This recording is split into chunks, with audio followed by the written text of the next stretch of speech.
Good morning! Hello everyone! Welcome to my vlog. Mga ka-BSK, mapagpalang araw po sa atin lahat. Ayan, good morning.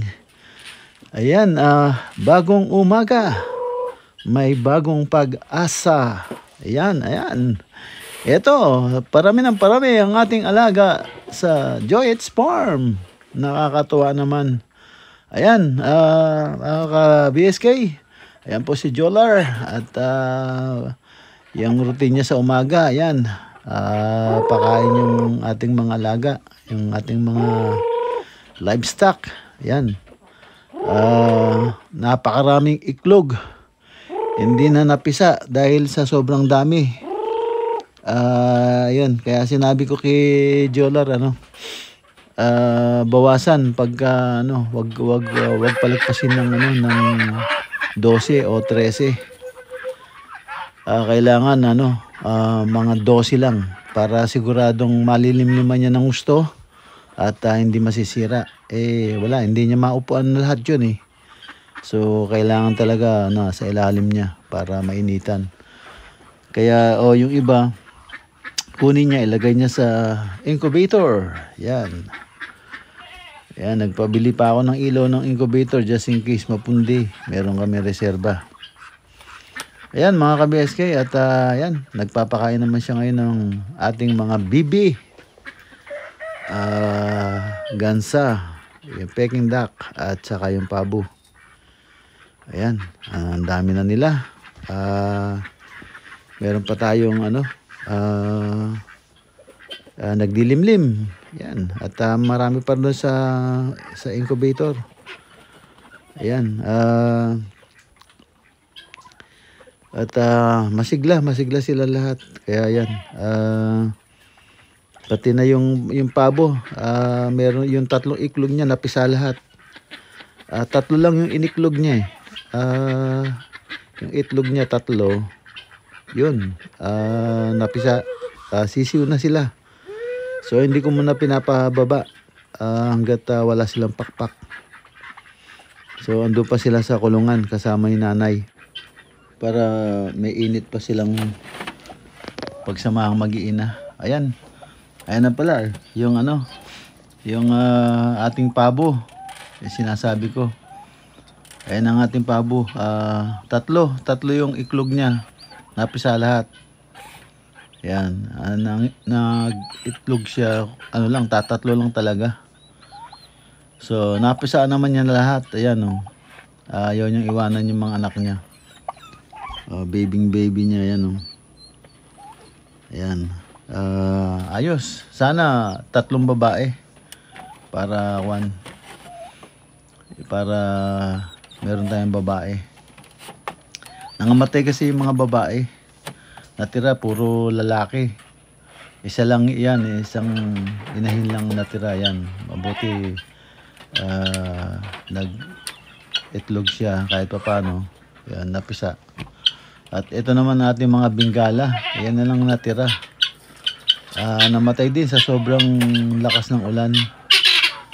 Ayan, gininaw yata.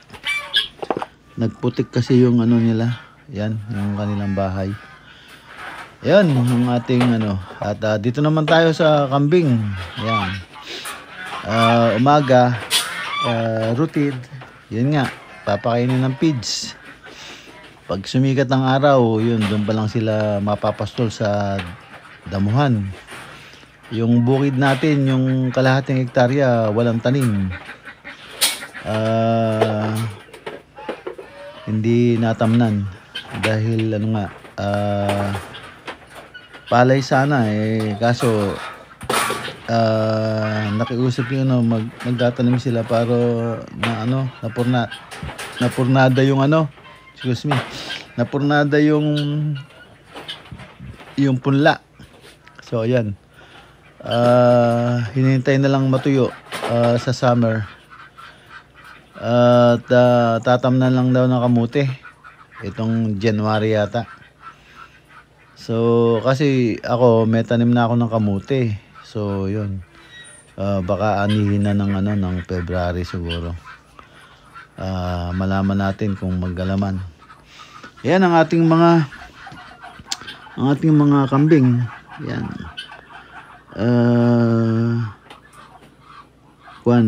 Buntis na naman yata yung ano, yung dalawang inahin. So yung isang brown na lang hinihintay natin bubuntis para sana tamang-tama kung manganak sana ng ano, ng summertime, no? Sana manganak ng bago mag-ulan. Umulan man, sana malaki na sila. At least mga 2 months na sila sana o 3 months bago mag-uulan ng malakas. Mahina sa lamig, namamatay mga anak. Kaya ngayon, ang gagawin natin, pinapatabingan ko yung ano, ating kulungan. So yung hardiplex na nakatambay dun sa sa may terrace, pinalagay ko muna dito kay Jolar sa ano, sa kulungan ng dito, yung sa kambing sa harapan, para yung hangin, kasi doon nanggagaling sa harap nanggagaling sa bukid yung hangin, malakas, minsan lakas sa super lamig. So yun, yung merong hardiplex na kailangang hindi naman kailangan pang gagamitin o pinaggamitan na, may ano pa nga, may naka ano pa siya, tawag dito, nakaribit pa siya doon sa bakal, sa tubular na 1x2. Yan. So itatali na lang ni Jolar ng alambre muna. Yun, at saka yung kasi yung trapal napunit na yung trapal. So yun ang papagawa ko sa kanya ngayon, para lumakas man yung hangin, kasi December ngayon, malakas ang hangin, mahirap na, baka magkasakit yung kaya pinatatabingan ko yung ano. So pati yung ating pinaglumaan na tarp, yung tarpaulin ng Sagip Kaagapay, ay dinala sa farm ni kinuha ni Jolar doon kay Marcel, dahil may bagong tarp na updated, yung yung active ba yun. So yung hindi active, papipinturahan na natin. So yun, ang pagagawa ko ngayon kay Jolar, pagkatapos niyang mapakain yung mga ating mga alaga, yan. Ayun ang papagawa natin kay Jolar maya. Yan, nakita nyo na yung tawag dito, yung pabo. Pero yung manok, hindi ko yata napabidyohan yung mga iklog. Ang dami. Sa isang pugad nasa 30, 40. So yun, nagpisa, isang sisiw lang napisa. Hindi ko alam, sa sobrang dami siguro ng iklog. So ayan na yung kinuha na ni Jolar, yung Hardiplex na dating ginawa kong pinto, temporary. Yan, dyan na namin ilalagay para ma-block yung hangin ba. So yun, pinapalagay ko dyan sa taas ng konti para yung hangin. Tapos yung sa baba, papalagay ko na lang yung trapal sa may kainan nila pababa. Pero pagdating ko, pag umuwi ako, yung yan, papaikutan namin ng kawayan. Yan, papaikutan namin ng kawayan yan para ma-block yung hangin. Yung kawayan, kaya makabili ng yung kahoy ba. Yan, para pang-block lang kasi meron ng yan meron ng tawag doon? Meron ng mga kwan yan. Metal ang tawag doon, nakalimutan ko na ang tawag doon.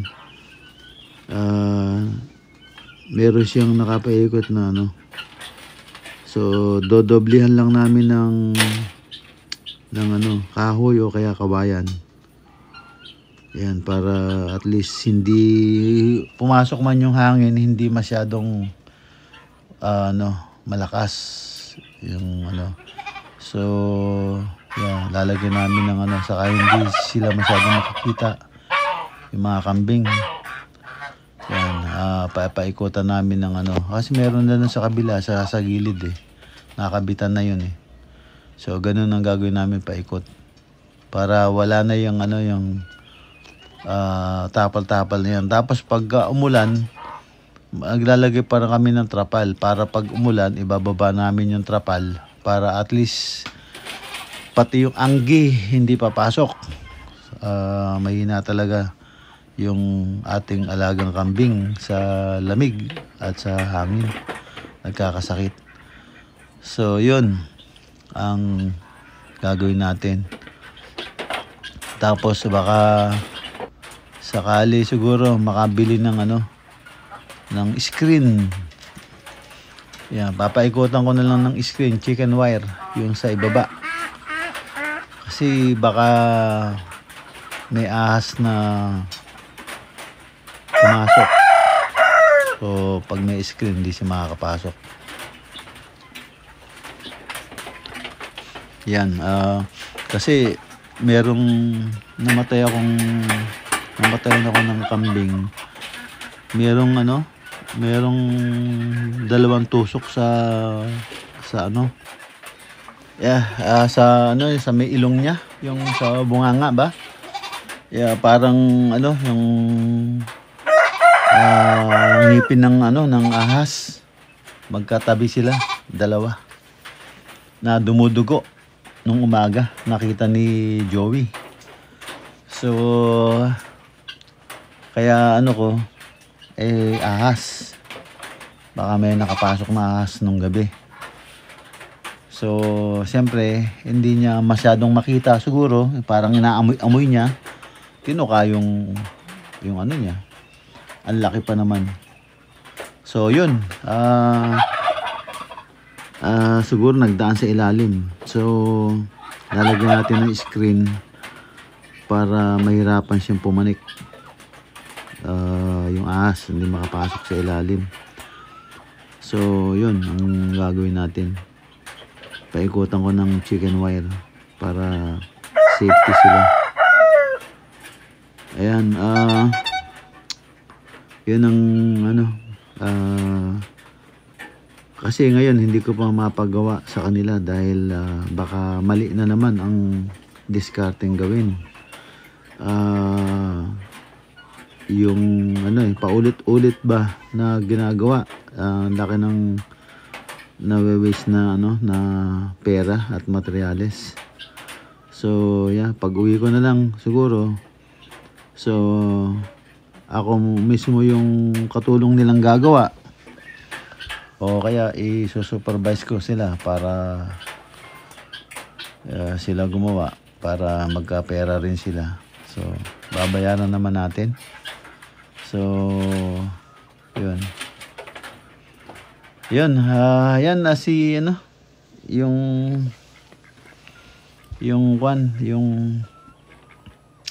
yung hardiplex na may naka-ribbit na doon sa bakal. Yan, pinalagay ko na sa sa taas. Yan, sinabit na niya diyan para yung hangin hindi magulpi yung mga kambing. Tapos yung sirang trapal, yan punit-punit na. Wala pala siyang gunting. Pinagugunting ko para magandang tingnan wala, pinagtupi-tupi na lang niya dyan. Wala pala siyang gunting. Yan. Tapos dun sa open na yon, ipapalagay ko yung yung lumang tarpaulin. Yan. Pero tatanggalin ko na yung ayaw sumikat. So yung gusto yung pinapaliparan lang siya. So yun. Baka papinturahan ko. Kasi baka kasalanan ko pa na naka-display yung niya. Mahirap na yung di ba? Yung bang parang ako pa ang parang ako pang mali. Ako pang mali na pagtulong ko sa kanila. So yan.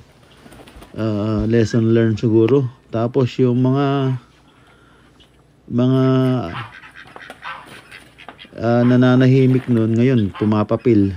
So bayaan natin sila. Wala na mawawala sa atin. So, di ba? Bayaan mo sila, basta't ako sumusweldo. Di ba? Ano pang mo? Di ba? Hindi ka naman nagla-live, hindi ka naman pinapaliparan. Sumusweldo ka, ayaw mo pa. Yun na lang. Kaysa makikipagkulitan ka pa sa kanila na magpapasiklaban pa. Diba? So, yan. Ang ating maghapon ngayon. Ayan. Papaayos ko yan para yung hangin hindi masyadong pumasok. Kasi napakalakas ng hangin po sa gabi. Nakikita ko sa CCTV, sa ating security camera. Kung minsan umuulan pa. Talagang malakas. Nakikita ko yung mga dahon so ngayon papalagyan natin yan para hindi mahirapan yung ating mga kambing. Ayan si Jolar talagang inaasintang maigi. Siyempre parang rin yan. So nababasa pa naman yung hindi mo naman ganong kalumaan yan yung ating tarpaulin, kaya lang tinupi ng tupi-tupi ba na fold, hindi yung dapat ni rolyo lang para hindi nalulukot-lukot. So yun, ganun ang nangyari, pero okay pa naman. So kaya diyan ko na lang pinakabit. Ayan, at nakakabit na ni Jolar at yun, may dalang pintura yata. Yan si Jolar. Pintura. Kaya pipinturahan niya na yung sobrang sikat. Yun. Para hindi tayo mabintangan. Yun. Para ako naman. Diba? Yan. Pintura yata yan Yun. Pipinturahan niya. Para ayos. Para hindi masyadong nakakahiya. So yung mga active lang. So, yan ang maghapon natin ngayon, mga ka-BSK. Yan, pinaharangan ko lang yung para hindi magulpi sa hangin yung ating mga kambing. So, yun. Yan, pinipinturahan ni Jolar. Yan. Pagkatapos niyan, ayan, tapos na siguro. At yan, kanina pa gumagawa si Jolar kaya bayaan muna natin siya magpahinga. So, ayan, yung mga kambing, hindi niya na sinoga yata. Yan, feeds na lang muna. Gawa nung medyo makulimlim yung ating panahon. Umuulan sa gabi. Tapos ngayon, medyo basa-basa pa nga yung yung tawag dito, yung lupa. So, kaya dyan muna sa taas yung mga kambing. Bigyan na lang ng feeds. So, ayan. Siguro dito na lang po muna mga ka-BSK. Ayan. Maraming salamat po sa inyong lahat sa panonood at tiwala. Ayan. Tapos na si Jolar, no? At yun. Ayos na. Kampante na tayo niyan. Ayan, maraming salamat po. At ingat-ingat po kayo kung saan mga po kayo naroon. Ayan, maraming salamat po sa inyong lahat. Ingat po dyan and God bless. Bye-bye, bye-bye. Bye-bye, bye-bye.